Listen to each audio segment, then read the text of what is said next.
Welcome back to JCPod, partner with Stay Down Sports. I'm your host, Jaden Chandler Parnell, and man, there's still no NFL. I think it's going to take me probably a good 2-3 weeks of coming on here and be like, damn, I'm only talking about news, and there's no games for 200 some days. It's going to be still weird, man. Still haven't fully, I don't think, got over the fact that, man, no NFL. But yeah, today's going to be pretty simple. Thursday, I told you about it Tuesday. I didn't know for sure what I was going to talk about. We're going to talk about some college basketball. We'll go over some of the standings, we'll go over the top 25, since I don't really think I've ever gone over it fully. I talked about it slightly on Tuesday, but I never fully gone over the top 25. I mentioned conferences. It's funny, I mentioned conference, and then some of these teams end up losing, literally, I think, the day of and the day after, so now all of a sudden the conference are kind of mixed up a little bit. It's going to be interesting. But yeah, today's going to be pretty simple. We're going to go over NFL news. We'll talk a little bit of college basketball news as well, and then we'll go over some of the standings, some teams to look forward to up this weekend, and yeah, keep it pretty simple.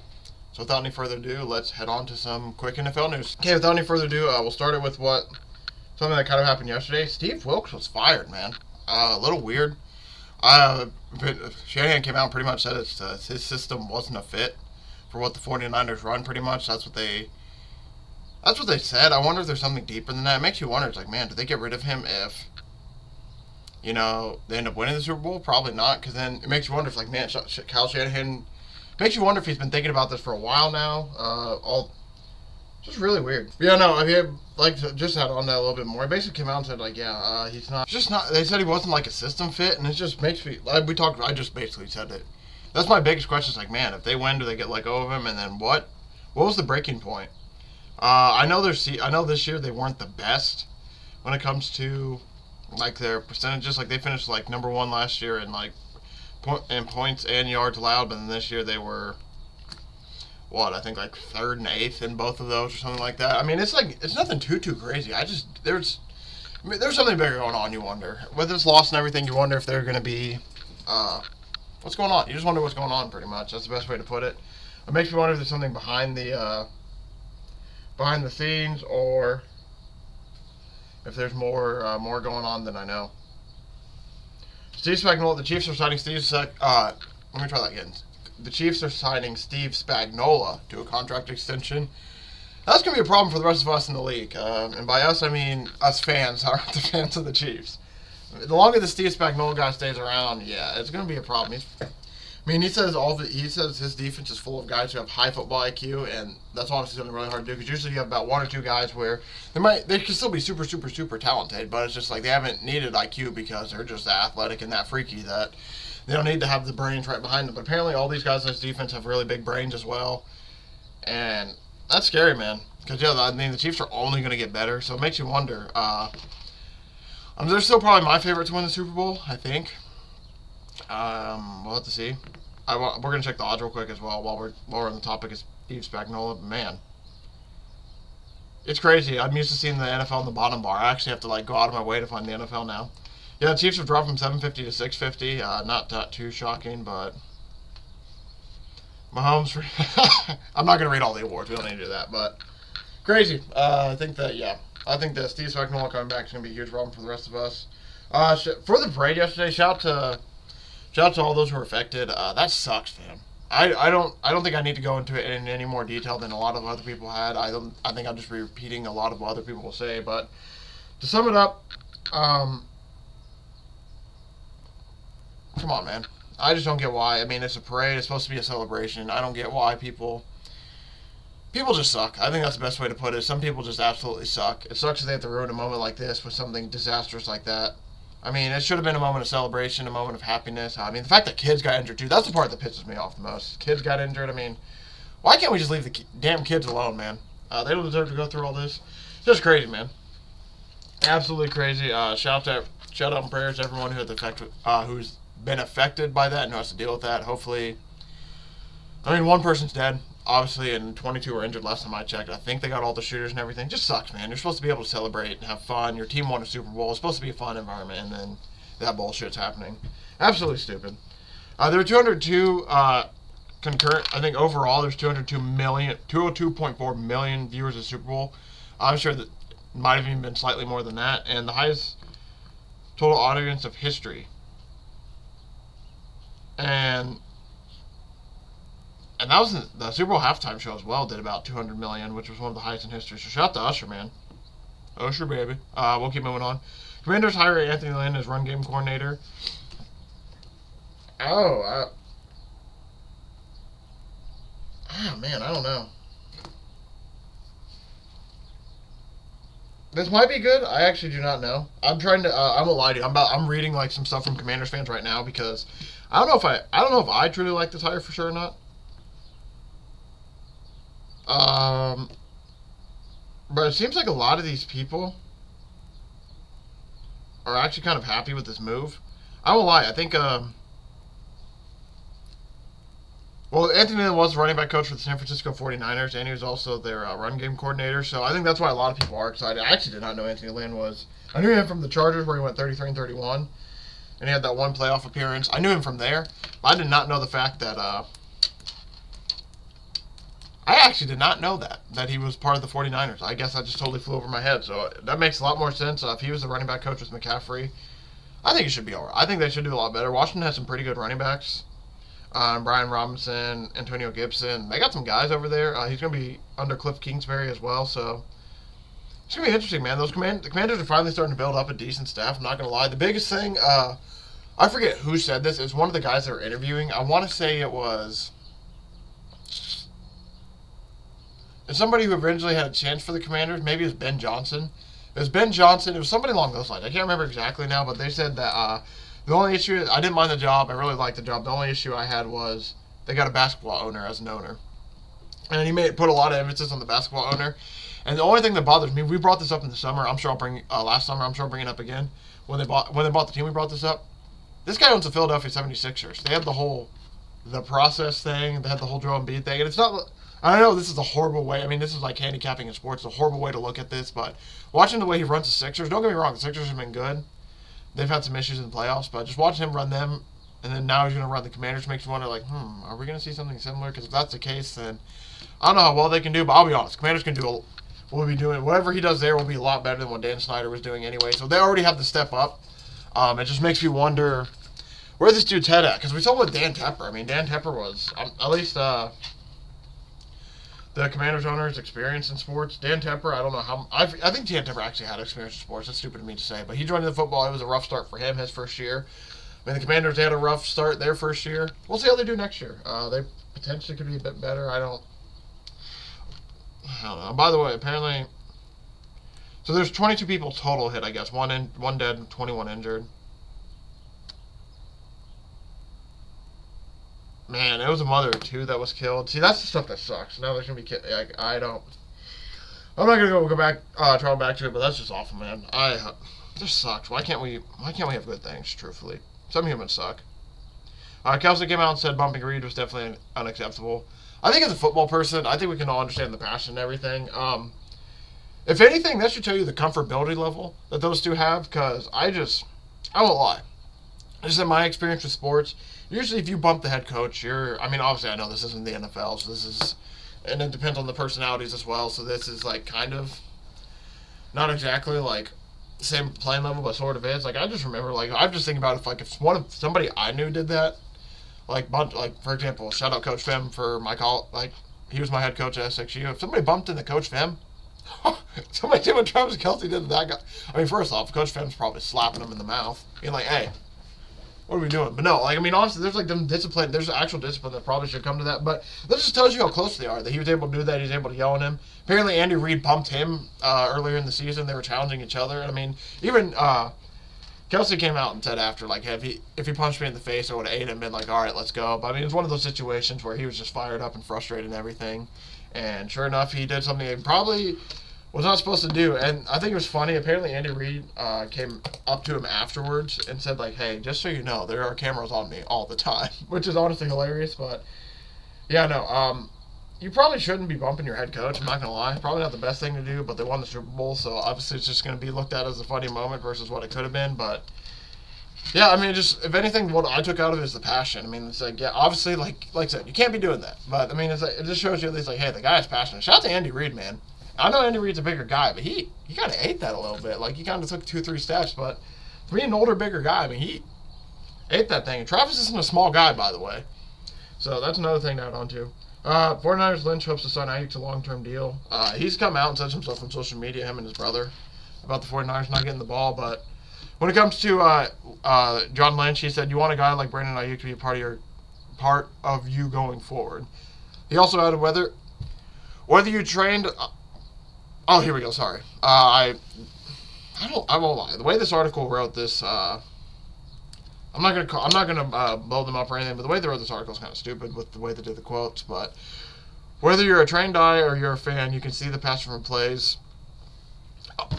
Okay. Let me try this for a third time. I'm not even kidding. The way this is wrote, I'm not gonna read it actually. The way this is written, I'm not gonna throw them under the bus. But I mean, it's literally like quote sentence explaining, quote sentence explaining, quote sentence explaining. It's like there's no way. Like it's like he definitely said all this quote. He definitely said this all together. Like it's like he said like a 4-sentence quote that they broke up into 4 different paragraphs and they're explaining each part of it. Pretty much to sum it up, sorry about that. I mean, that was seriously one of the worst. I'm not going to call this person out, whoever it is, by the way, but that was a trouble to read. That had my brain all messed up. But pretty much they hope to sign him to a long-term deal. I mean, if you watched, Ayuk was one of the bigger parts of their offense this season. He only had a few targets. He should have had way more targets in the Super Bowl. And I mean, if you watch the play that Chris Jones comes free, Ayuk's wide open. He's probably catching a touchdown if Purdy can throw him the ball, but... yeah, it just sucks, pretty much. And then moving on, Eric Armstead is going to miss most of the offseason with the torn meniscus. Man, they lost a lot of people in that game. Okay, so I thought he played. So apparently Eric Armstead set the final 5 games of the regular season after getting hurt in Week 13. He returned to the postseason, played in all 3 of the games, which is awesome to him. Shout out to him being able to come back and play through that because... man, I'm not going to... that really sucks for Dre Greenlaw and Eric Armstead. I mean, those are 2 huge pieces that they're losing in the offseason, so it's going to be one of those situations where... this is something that happened to me. I tore my labrum... I mean, this is the best way for me to explain to kind of relate to it, to kind of give an idea. Like, I tore my labrum in... what was it? I mean, I've had a history... I mean, I had it torn since high school or whatever that. Play red shirt all freshman year, don't worry about fixing or whatever. Sophomore year, I ended up hurting it first game. Shout out, day before my birthday. I ended up pretty much getting told. I mean, not told, but I pretty much knew my season was probably over. Day before my birthday. Great feeling, by the way. No, but go to see a doctor in October. Probably shortly in September. Get surgery in October, towards the end of October. I was on the shelf till March. So October. So we'll say end of October, November, December, January, February, March. About 5 to 6 months I was out. And that's with the shoulder injury. These guys are probably going to be looking at like 6 to 8 would be my guess month-wise. So I came back in March. We had COVID hit us, but I had a whole offseason to train. And like even with the offseason, like don't get me wrong, I know I'm not an NFL player and I know I don't have the NFL training and all that, but I truthfully, because of COVID ended up hitting that year. I mean, it was stupid. COVID ended up getting hit. COVID ended up hitting like the second I got cleared. Like, I'm not even kidding. I got cleared, was back at campus for 2 days, COVID. We're at home for a week, come back up for a week to grab come back up for like 2 days to grab our stuff, and we're all done and leaving because COVID hit. Our semester's pretty much over. So I literally got cleared in like March, and it probably took me, I would say, and I won't lie, I kind of worked my ass off to get my shoulder back into shape. It took me probably until like December of that year to finally be like, all right, I finally feel comfortable enough to like do stuff with this and not be worried about it. And that's what? Almost like another 8 months. These are what these guys are going to be doing with, and that's like with the surgery and then like another 6 to 7 months of full recovery and everything. Like that's what these guys will be doing with Dre Greenlaw and Eric Armstead. So we'll just say we'll give them like 6 months or whatever. February, that's March, April, May, June, July, August. So they're medically cleared by August. They probably won't be into their full shape. I would not be shocked to like October, November, maybe December, because of I know they're gonna have advanced like medicine, advanced stuff that should be able to help them slightly quicker than it helped me. But like these guys are not going to be fully healed till like halfway through their season, which is a huge loss for the 49ers because Greenlaw and Armstead are 2 of their biggest players. So just seeing that, yeah, makes me nervous, man. Just for the 49ers, really sucks. Those are 2 huge pieces to lose on the defense. Like Dre Greenlaw is just 1 huge piece. Eric Armstead, I would say he's like sneaky on the D-line. I mean, obviously, I think personally, if you're like a big football fan, you're going to know who Eric Armstead is. But obviously, if you're more of a casual, I don't think you know exactly how big of a presence that Eric Armstead is in the middle when it comes to like helping out Nick Bosa and Chase Young and all that because of the names they do have the defensive line. Just the best way to sum it up, regardless, this is going to be a huge, huge loss. Jason McKelsey was the life of the party at the Super Bowl, apparently, which apparently from all the stories that are coming out, like he That boy was living it up. Redick wants to stay despite reported permission to seek a trade. I would like an extension done here at home. Is that at no point did I ever tell the organization I wanted to be traded. So it sounds like he said, "This is home for me. I was born and raised here. Two of the most fun years playing football in my life came here. I cherish being an Eagle." He signed a 3-year, $45 million deal ahead of 2022. I'm trying to figure out who leaked this in. Was it his agent? Was it somebody else who's trying to get him looks at? I don't know. That's interesting. That's probably going to be it for the news, though. Yeah, I truly do wonder, though, to end it with this. I do wonder why he did that. Truthfully. I wonder, I just wonder what the advantage of it was. To maybe get his name out there ahead of time to maybe, have an extra few days where people will actually look at it. But then he says he wants to come back. See, I don't know if that's just him gaming it. See, it's bullshit season. That's the biggest thing. It's bullshit season. I don't know if he's gaming it or if he's actually trying to do this. But I won't lie. Next Thursday, either next Thursday or Thursday after, I'm actually going to go over, I'll do probably, this article, I'll admit, this article has me one of the biggest off-season question for every NFL team. So I'm probably going to do that. I kind of want to do that maybe next Thursday or Thursday after. I want to keep it somewhat relevant. Because I won't lie. I was reading through. I won't lie. I did trash whoever wrote that other article a few minutes ago. But reading this one, it's kind of like, okay, not too bad. I won't lie. For example, for the Colts, can the Colts keep Michael Pittman Jr.? I think that's pretty good. Because, yes, I think we need to absolutely keep Michael Pittman Jr. If we lose Pittman, it's going to hurt. Because I think they really need him. They just don't have Colts don't have a lot of receivers. They're starting to finally get to the point where they have some receivers. We need to keep Pittman around. Pittman's kind of like the Mike Evans of our team. He's kind of like the Justin Jefferson of the team. I would just say, when you think of the Indianapolis Colts and you think of wide receivers, the first name that usually comes to a lot of people is, Michael Pittman. Not nowadays, at least. I'm not talking about back then. If it's back then, it's usually Marvin Harrison, Reggie Wayne, Austin Collie. I can go over names of Colts receivers from the past, but I think when it comes to this newer generation, T.Y. Hilton's one of the first names that pops up, blah, blah, blah. But the last few years, it's been Michael Pittman. And Michael Pittman was the guy who was healthy for us all season. He was the one. We had to deal with the Jonathan Taylor bullshit at the beginning of the season. Michael Pittman was there. Had to deal with all this other bullshit. Michael Pittman shut up, came to work, and did his thing. Had a really good season. I hope the Colts keep him. Because if they don't, I am going to be a sad, sad boy. Okay, we'll move on to some college basketball news. So pretty much what I'm going to do for this, we'll go over some news, talk about some of the games that happened, and then I'll probably end the show with the top 25. But I also don't know if I want to anymore because the top 25 is going to be so wrong because there's some losses. I'll talk about it while I'm going over the news. There's some big losses over the last few days. One big news: Ohio State fires their coach, Chris Holtmann. Not too shocking. Ohio State has had two or three weird years. He has not. I'm not going to blame the coach, saying it's all on him, but he just hasn't got it to work for whatever reason. They're 4-10 this year in Big Ten play, 4-11 overall. He was hired in 2017, and since then, he went to Butler, where he led the Bulldogs to 3 straight tournaments. Had a Sweet 16 in 2016, 2017. Ever since he came to Ohio State, he just hasn't been able to get it going. He got there he got to the tournament in 4 and 5 seasons, and then since then, they never advanced to the second round of the weekend. That's pretty bad. And then this is their first losing season in 2 decades. He has 137-86 record at Ohio State, so he wasn't the worst, but it's one of those situations where they just aren't making the tournament. It's been stale the last few years, and now in this coaching. I don't want to say market, but whatever it is, I would say that,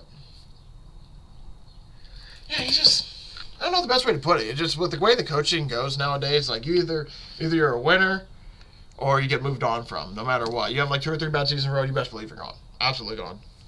So yeah, we'll move on now. Like I said, UConn absolutely destroyed DePaul last night. There's no reason to really talk about it. They won by almost 40. UConn looking dominant, absolutely dominant. The number 2 team, Purdue, plays tonight. Favored by kind of close to 20. I'm going to be curious to see how they walk tonight because Minnesota is definitely better than DePaul, I would say, but I'm very curious on how Purdue will compare in their game tonight versus how UConn compared in theirs. Man, Talk about South Carolina. I took South Carolina plus 11.5 last night. I was like, wow, that's kind of a big spread for a team that's ranked 11th. That I get us on the road, and I guess it's just, you know what? I'll admit, I guess I'm just a jackass. I didn't realize how good Auburn was because, oh my God, Auburn wins by almost 40. Absolutely rout South Carolina. I didn't even watch this game. I just looked at one point. It's like, oh, they're keeping it within 5. Okay, about 10 minutes into the game, it's like, oh, they're down 10. All right, then they're down 20. About 20-something and a half. Then they're down 30. I look at the end of the game, they're down 40. It's like, yeesh. Man, Tennessee ended up blowing out Arkansas. Would get back on track for them. That was huge. Baylor, they beat Oklahoma in a great ranked matchup. That was actually a really fun game to watch. Drake had an insane weight in their game. Dude hits a one-legger from half court. The reason I think this is so significant is I'm pretty sure like that win, like if Drake loses that there or loses that game, that hurts them for the tournament. But that buzzer beater is one of the things. It's like that might be the sealer in them getting in the tournament. So shout out to them, man. Indiana State, unbelievable. Finally gets ranked. Loses to Illinois State. Like it's, if you look at the quad rating losses, this is a horrible loss because I'm pretty sure it's like quad 3, quad 4. I mean, it's just layers. They literally were ranked for a day. Like a day, maybe 2 days, and they instantly lose right after that. Iowa State, when they beat Iowa State's looking really good, by the way. There's rumors of them being a 1 seed, which is really insane. I bet them against Cincinnati this last game. I was shocked that they were dogs with how good they have been playing. They ended up winning, which also I learned is Cincinnati's first conference loss. I didn't realize that. I thought they at least had one more conference loss before that. But shout out to Cincinnati, man. They've been kind of balling. But Iowa State, they've been balling. Illinois destroys Michigan. We don't need to talk about Michigan. Michigan's probably the next big. If you had to do odds, Michigan to have their head coach fired is probably the next favorite. At minus probably 200 or something. I would be shocked if Juwan Howard makes another 3-4 seasons. 3-4 seasons for sure. Jesus, I'll be shocked if he makes it probably another 2. These are 2 primary reasons why I'm debating if I want to talk about the standings. I might just save it for Tuesdays because Tuesday is usually when the AP poll comes out now. I believe Monday or Tuesday, so I might just save it for my Tuesday shows and maybe talk about it then because Syracuse, they absolutely stunned North Carolina. They beat them on the road. North Carolina was up for a bit and then they just ended up not being able to take control or whatever you want to say. Virginia, 23-game winning streak at home. Absolutely blows it to Pitt. I mean, this is insane. I'll talk about the Miami game as well. Miami just absolutely shit the bed last night in the second half. We'll talk about that in a second. But, Virginia holds Miami to 38. Pitt comes in there, drops 70 on their head. And, the worst loss in their home court in 50 years or something like that. This is one of the worst. Actually, it might not be the worst loss they've had in their home court. For sure the most points they've given up in so long. Virginia just looks absolutely awful that game. For whatever reason, they've been playing bad against some bad teams lately. And then we'll talk about Miami last night. Oh my God, man. Miami plus 7.5. I'm watching them all game. First of all, I'm not going to talk about their shot selection. Their shot selection kind of bothered me a little bit. It felt like there was a few possessions where they literally just dribble, contested pull up, dribble, pass, contested pull up. I get that. I won't lie. There was some really nice things I saw with their offense though overall, but God damn, bro, it got to a point they're up 57-54. And mind you, I have the plus 7. I have plus 7. They're up 57-54. I'm sitting here honestly, it's to the point where they've been 7. By the way, they've been within 7 the whole game. The whole game they've been at least within shouting distance of 7. If they go down 8 or 10 or something, they're instantly back within 7 within a minute or 2. So I'm sitting there, it's man, I might do this little head situation where it's I probably already have money. I'll admit, you should never do this gambling. You should never count them as a win. Because obviously this is why you can't count them as a win until the game is over. Because I'm sitting there, because realistically, I'm all right, there's 5 minutes left. I understand the plus 7 could probably lose. I'm they've kept it close this whole game, and they finally have the lead. So I'm maybe I just take the money line here or something. So I took a little bit of the money line when I went back to plus money after they went on a huge run. So I'm sitting there. Second, I take the money line, man. Clemson goes on a 24-3 run. It's oh. And I'll admit, I was trashing Clemson a little bit. It's this is a 6 seed? This team's a 6 seed? Hey, big win against North Carolina. Comeback win against Miami, which really wasn't a comeback. Clemson was up most of the game, don't get me wrong, but they finally go down 3, and then they go on a 24-3 run. God damn, Miami.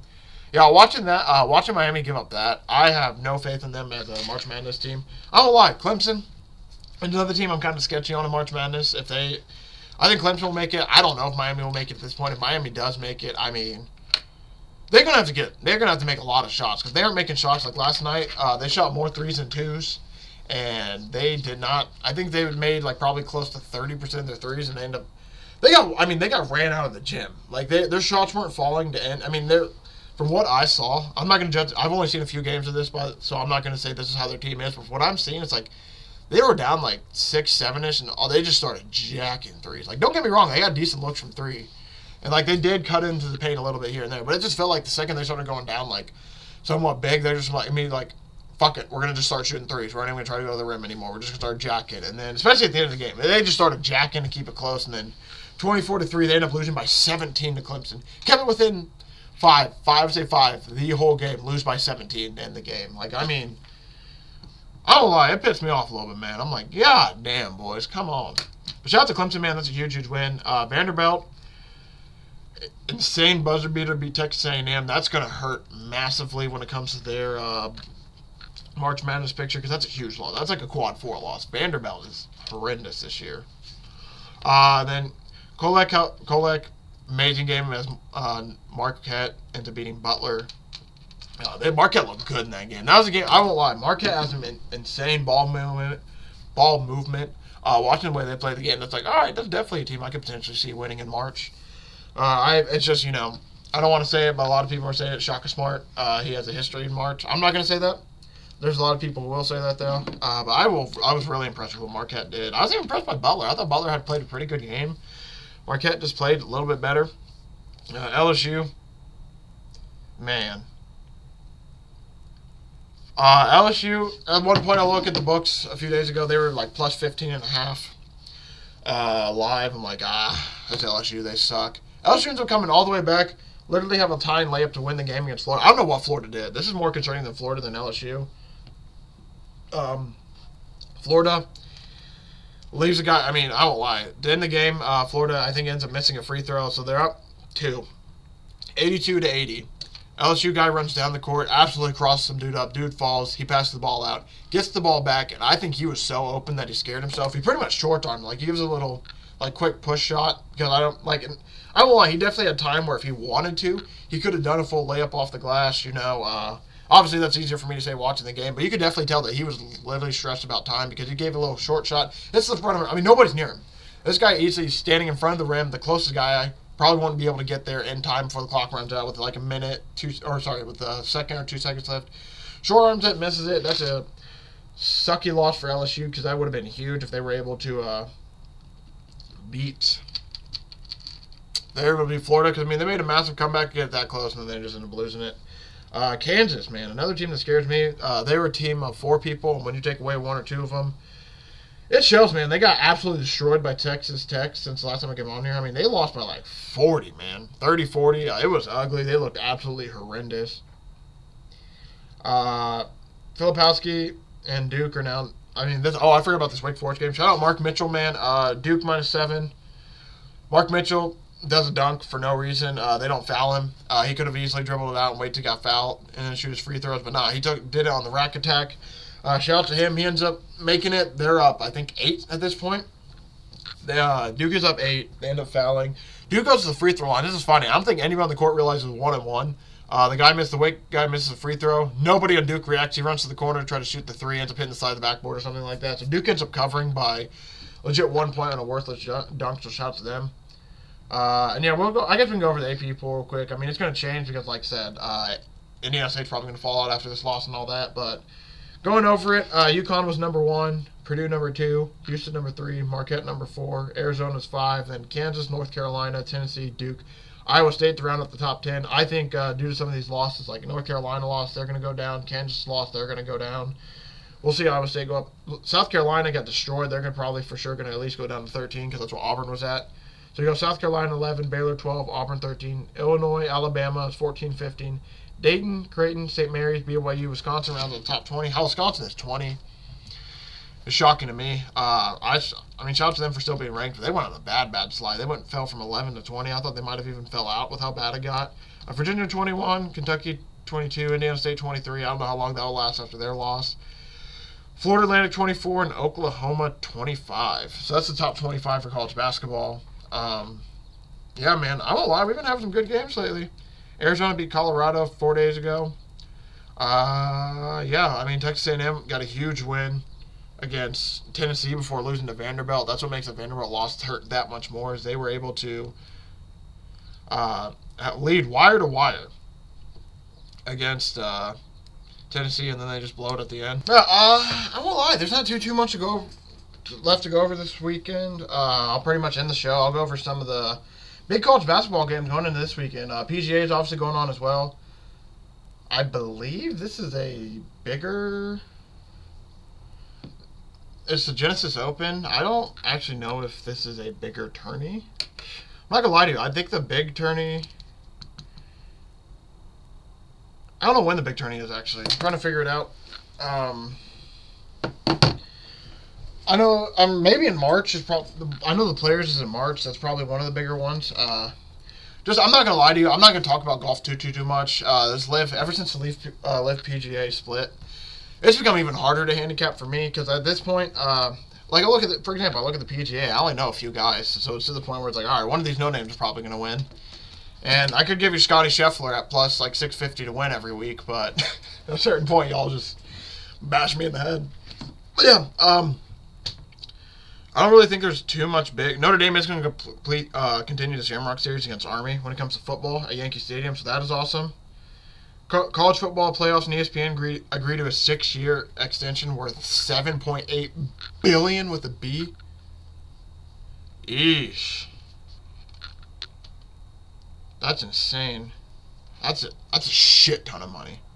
They're literally getting over $1 billion. They're almost getting They're getting over $1 billion a year for the college football playoffs.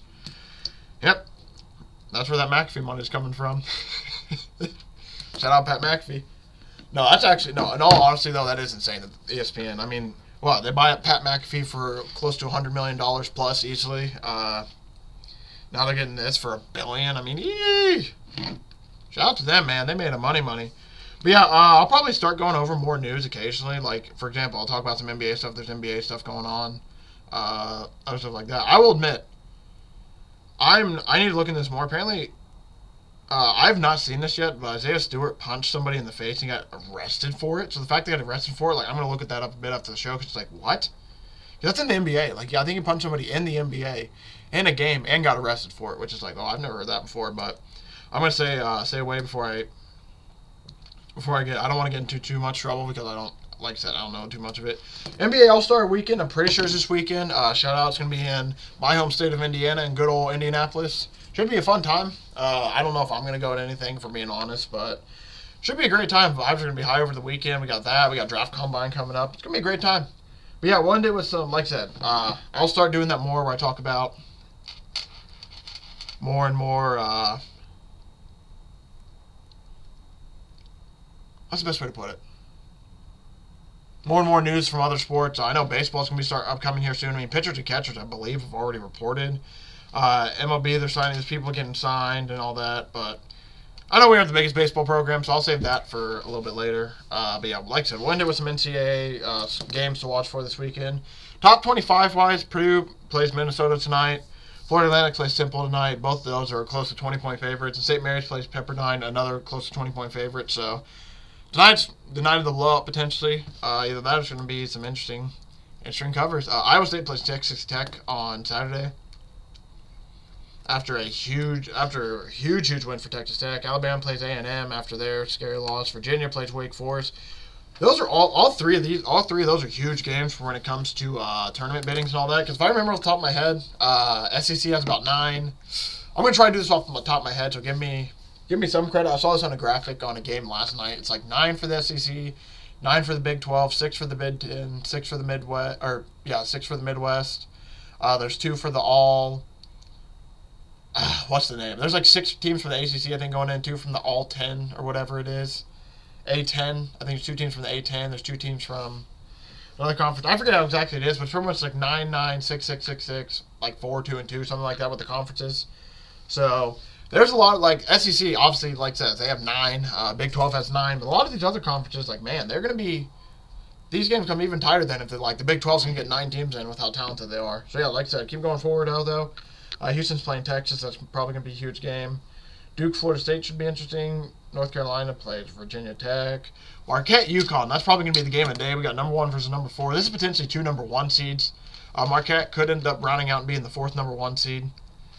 South Carolina will play LSU. Both these teams coming off heartbreaking losses. One really close, the other one by 40.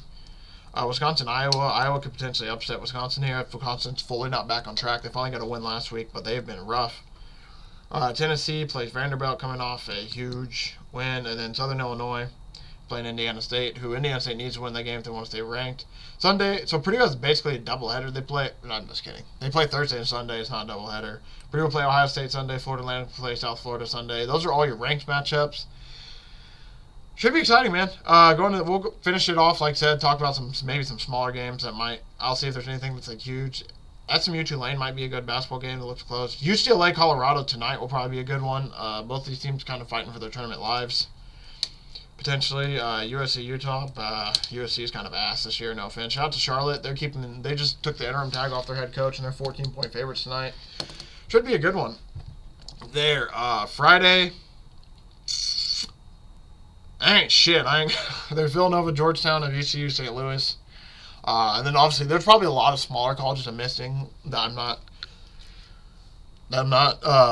talking about necessarily, but yeah. I pretty much think I talked about all the big games are going to be happening this weekend. Like I said, if we want to go to Monday real quick, so I'll see you guys again on Tuesday, obviously. So Monday, Iowa State, Houston, that's going to be a massive, massive game. Virginia Tech, a little bit of rivalry there, and then Kansas State, Texas. But Iowa State, Houston on Monday is going to be massive. I'm looking forward to Purdue, Ohio State Sunday. Other than that, no other ranked teams really play Sunday. And then, Saturday, UConn, Marquette is going to be the game of the day. And then when it comes to Friday, there's not a lot of games. I mean, there's literally 2 games on as I see right now. Saving them off for Saturday. Tonight, I'm looking forward to, I got about 2 bets I'm taking. I took Purdue spread and Northwestern spread. I don't know how it's going to go. We'll see. Purdue's more of a fan vote. I just want to watch them and have something on that game. And Northwestern, I think they've been pretty good this year. I'm shocked that they're dogs on the road, so I'm going to take them at the points. I know it is Big Ten, though. That's one thing that scares me is these Big Ten road games are very tough. So that's the one thing that scares me, so we'll have to see.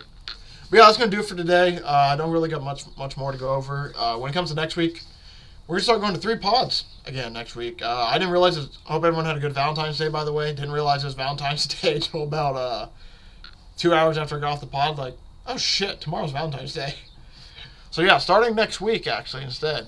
Wednesday nights. Look for a podcast to come out with my boy Rowan. Wednesday nights are probably going to be the days we do it. If there's big events, like, say, the National Championship till Monday, might move the pod to Sunday real quick if he's open to do it then. For the most part, yeah. We're going to be hella college basketball as we talked on Wednesday, and then once it's over, we'll probably talk some baseball on Wednesdays, and that'll be pretty much what the Wednesdays episodes turn into is it's a mix of college basketball, and then eventually we come baseball with my guy Rowan, though. Because, yeah, for those of you who don't know, who haven't got to see too much of him, that boy Rowan, the red beard, baseball and basketball is his stuff. Like, those are his 2 sports for sure. So, I can give you all this information, but he knows this shit. So it's gonna be fun to get him on a Wednesday. Have him clean up all the I would say I went kind of broad today. Obviously went into detail with some stuff, but this guy's gonna have details on a lot of teams that we don't know about. Like, he's gonna be able to tell us why the Richmond Spiders are a team you need to watch for in the tourney, and why Clemson maybe is a team that's gonna get upset first round. Like, he's gonna have a lot of that information that, even though I can give it out, that's his shit, man. So he's gonna know it a lot better. So yeah, thank y'all for watching. Like I said, thank y'all for the support.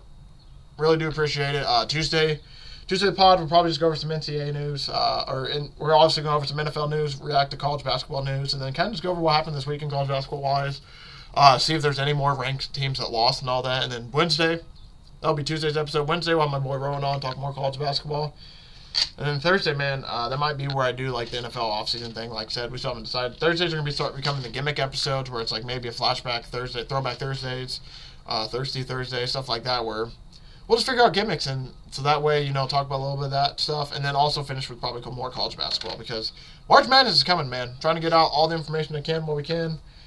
It's just crazy. March Madness is legit under 4 weeks away. But thank you all for watching. Thank you for all the support. I really do appreciate it. I'll see everyone back in this feed on Tuesday for some more college basketball talk. And if you want, I'm appearing on Count by Hook with the Redbeard tomorrow, I assume. I don't know what we're going to talk about. Should be fun. Probably more college basketball since the madness is coming, but man, football's gone. That's still sad to think about. But thank you all for watching. I don't need to keep you here any longer. I will see everybody back in this feed on Tuesday. If not, maybe see you tomorrow.